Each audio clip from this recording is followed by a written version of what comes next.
বিস্তারিত জানতে তেহরান থেকে যুক্ত হচ্ছেন এশিয়া ওয়ানের মোস্তাফা আফতাজ জাবেহ। আপনাকে ধন্যবাদ।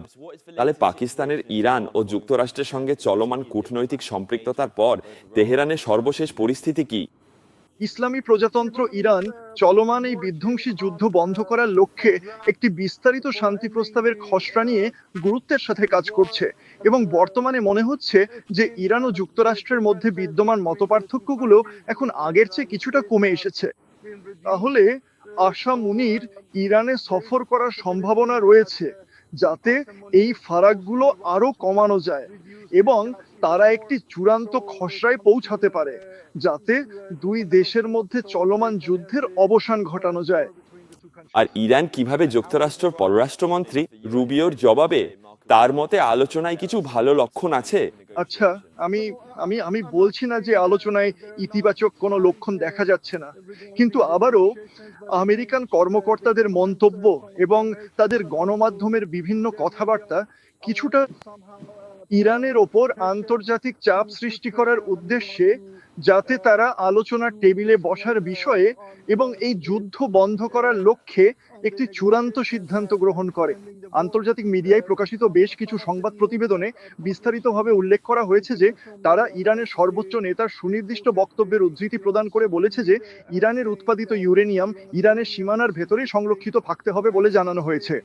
এসব কথা ইরানে অনুমোদিত নয় এবং এ নিয়ে কিছুই বলা হয়নি, তাই এগুলো আন্তর্জাতিক মিডিয়া নিজেরাই বানিয়ে নিয়েছে।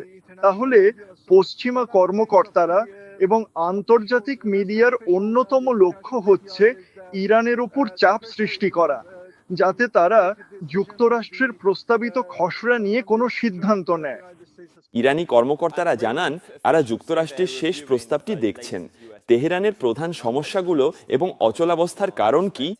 দুইটি প্রস্তাবের মধ্যে মূল আসল প্রধান পার্থক্যগুলো হচ্ছে ইরানের পারমাণবিক কর্মসূচি, সমৃদ্ধ ইউরেনিয়াম, হরমুজ প্রণালীর ওপর নিয়ন্ত্রণ এবং ক্ষতিপূরণ।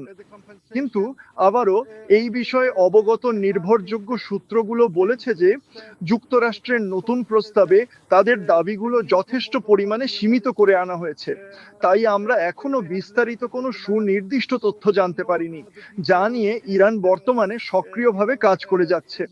তাই আমাদের অপেক্ষা করতে হবে এবং দেখতে হবে কি কি বিস্তারিত তথ্য বেরোয় এবং ইরানিরা তা নিশ্চিত করে। আর যুক্তরাষ্ট্রের আপত্তি সত্ত্বেও হরমুজে একটি ব্যবস্থাপনা বা তদারকি অঞ্চল গঠনের ব্যাপারে ইরানের অবস্থান কতটা দৃঢ়? আসলে ইরান এটিকে অত্যন্ত গুরুত্বপূর্ণ মনে করে, এমনকি তাদের সমৃদ্ধ ইউরেনিয়াম ইরানের ভেতরে রাখার চেয়েও বেশি গুরুত্বপূর্ণ বলে মনে করে।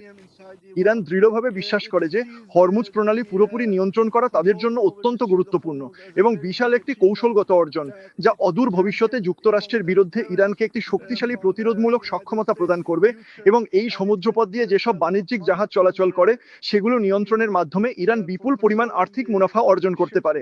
তাই আমি কোনোভাবেই বিশ্বাস করতে পারছি না যে কোনো ধরনের পরিস্থিতির সৃষ্টি হলেও ইরান হরমুজ প্রণালীর সম্পূর্ণ নিয়ন্ত্রণ ও আধিপত্য ছেড়ে দেবে, যাতে পরিস্থিতি আবার যুদ্ধের আগের অবস্থায় ফিরে যায়। পাকিস্তানি কর্মকর্তাদের ঘন ঘন সফরের পর ইরানের কাছে পাকিস্তানের মধ্যস্থতা এখন কতটা গুরুত্বপূর্ণ? প্রকৃতপক্ষে দেখতে গেলে পাকিস্তানের ভূমিকা পরিস্থিতি নিয়ন্ত্রণে অনেকটা ইতিবাচক হচ্ছে। তারা দুই দেশের মধ্যে যোগাযোগের লাইনগুলো সচল রাখার জন্য নিরন্তর চেষ্টা চালিয়ে যাচ্ছে। তারা শুধু অন্য অনেক দেশের মতো আলোচনার জন্য স্থান দেওয়ার পরিবর্তে অনেক কাজ করছে, যারা দুই দেশের মধ্যে মধ্যস্থতা করে। বেশিরভাগ দেশ শুধু আলোচনার জন্য স্থান দেয়, কিন্তু পাকিস্তান তার চেয়েও অনেক বেশি কিছু করছে।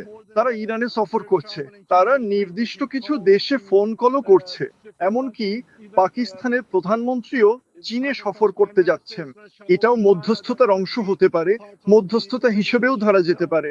তাই তারা অনেক বেশি কিছু করছে, যা অনেক অন্য দেশ দুটি বৈরী দেশের মধ্যে মধ্যস্থতা করতে যতটা করে তার চেয়েও বেশি।